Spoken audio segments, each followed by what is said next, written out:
Untuk unjuran ortografik, kita dapat melukis 3 pandangan iaitu pandangan atas, pandangan hadapan dan juga pandangan sisi. Tetapi dalam lukisan kejuruteraan, ada kalanya kita dikehendaki melukis selain daripada 3 pandangan tersebut. Ini adalah untuk menjelaskan sesuatu bahagian dalam lukisan tersebut dengan cara melukis unjuran tambahan berdasarkan unjuran ortografik yang diberi.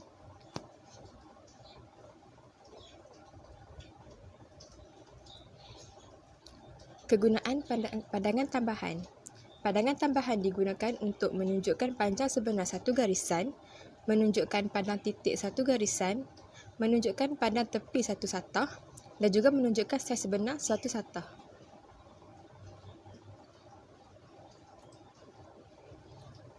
Satah rujukan. Melukis pandangan tambahan berpandukan kepada dua pandangan ortografik iaitu pandangan atas dan pandangan hadapan atau pandangan hadapan dan pandangan sisi. Daripada pandangan ini terdapat dimensi ketinggian, kelebaran dan juga kedalaman sebagai rujukan kepada jenis pandangan dan tambahan.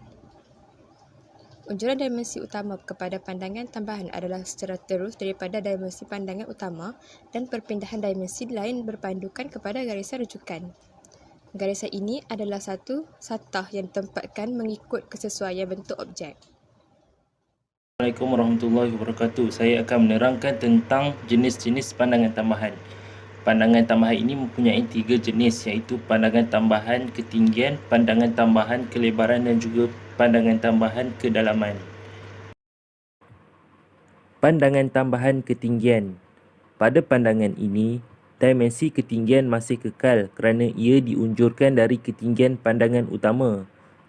Pandangan tambahan juga diunjur dari pandangan atas berdasarkan pandangan hadapan. Pandangan tambahan kelebaran. Pada pandangan ini, dimensi lebar masih kekal kerana ia diunjurkan dari lebar pandangan utama. Pandangan tambahan diunjur dari pandangan sisi dan berdasarkan pandangan hadapan. Pandangan tambahan kedalaman.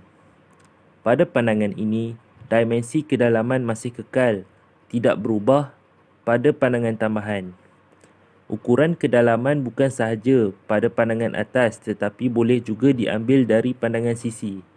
Pandangan tambahan diunjur terus selari dengan permukaan condong dari pandangan hadapan. Kaitan pandangan tambahan dan unjuran ortografik.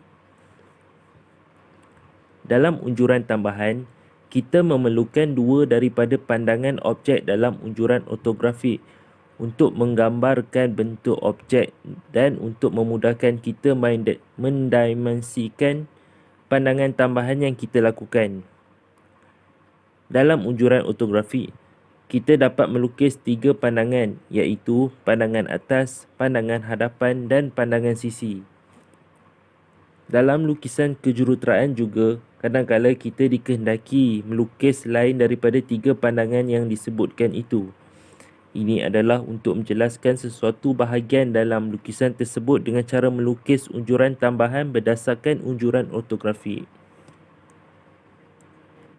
Seperti dalam unjuran ortografik, unjuran tambahan juga terdapat dalam pandangan sudut pertama dan pandangan sudut ketiga.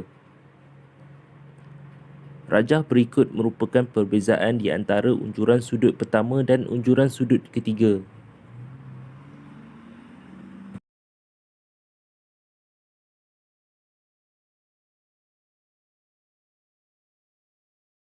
Prinsip mengunjur pandangan hadapan dan atas adalah sama untuk kedua-dua unjuran.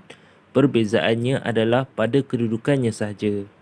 Baiklah, cara untuk melukis pandangan tambahan, saya menggunakan contoh yang mudah dahulu supaya memudahkan kita untuk faham.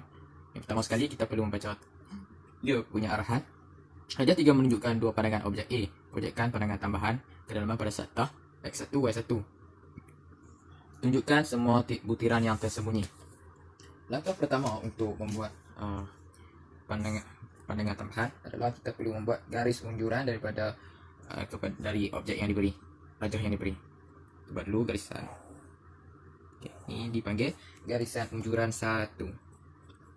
Seterusnya kita perlu membuat garis renjang antara rajah ke satah X1, Y1. Untuk membuat garis renjang ini kita perlu memastikan garisan renjang itu bersudut 90 darjah. Jadi kita gunakan protektor untuk membuat garis yang betul. Ini bertujuan untuk mengelakkan objek yang dilukis nanti betul, tidak lari. Okey. Ini pun dipanggil garis serenjang satu. Seterusnya, kita perlu memantulkan rajah yang ini. Jadi kita perlu membuat label A, B dan C. Okey, kita buat dulu garisan A, garisan B, A dan garisan C. Untuk memindahkan garisan A, B dan C ini, kita memerlukan sehelai kertas untuk kita pindahkan. So, jadi kita labelkan dulu pada kertas kosong A, B dan C, dan kita pindahkan pada garis serenjang yang pertama.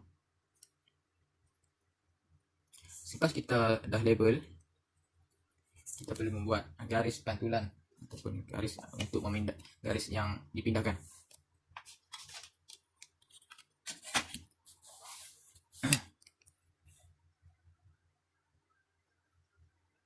Garis B, garis C. Okey. Kita dengan menggunakan garis unjuran nombor 1, kita lihat dulu titik pertemuan antara garis A dan garisan unjuran 1. So, A akan bertemu di sini.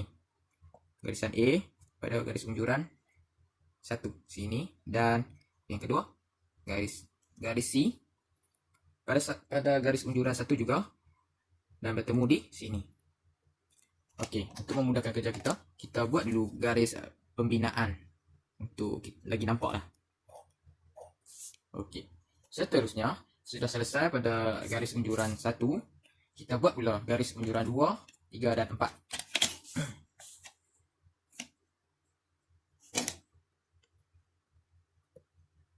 Okey, garis unjuran 2, garis unjuran 3 dan garis unjuran 4.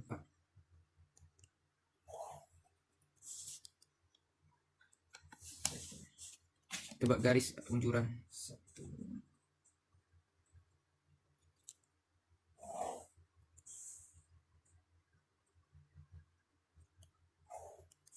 Okey, ini adalah garisan serenjang. Maafkan saya. Ini adalah garisan unjuran 1, 2, 3. Garisan serenjang 1, 2, 3 dan 4. Okey. Selepas itu kita lihat titik pertemuan antara garisan A dan pada garis unjuran 3. Sini ya, 3. Kan dia akan bertemu di sini. Nampak? Jadi kita gariskan dulu garisan pembinaan bagi memudahkan kerja kita. Okey. Seterusnya kita lihat pula pada garisan C, dia berada pada garis unjuran 2 di sini, dan kita lihat pula pada garis serenjang 2, dia akan bertemu di sini. Garisan C, garis serenjang 2. Okey, sini. Kita garis. Okey.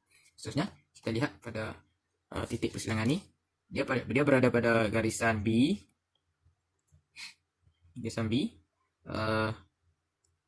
Dan bertemu pada garis serenjang nombor 2,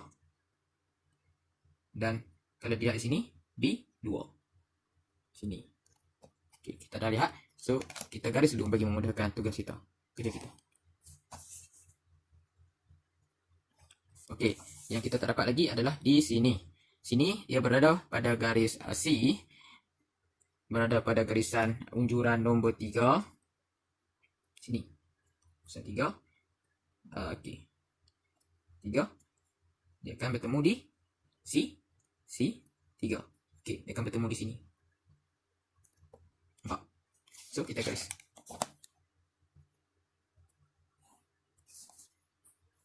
Okey, dah selesai melukis. Okey. Lagi, tunjukkan semua butiran yang tersembunyi. Okey. Ada satu lagi garis yang kita belum lukis, iaitu garisan di sini, di sudut ini. Okey, kita buat je garis serenjang untuk garisan tersembunyi. Okey, jadi di sinilah garisan yang tersembunyi. Butiran. Okey, itu saja untuk contoh yang pertama. Terima kasih.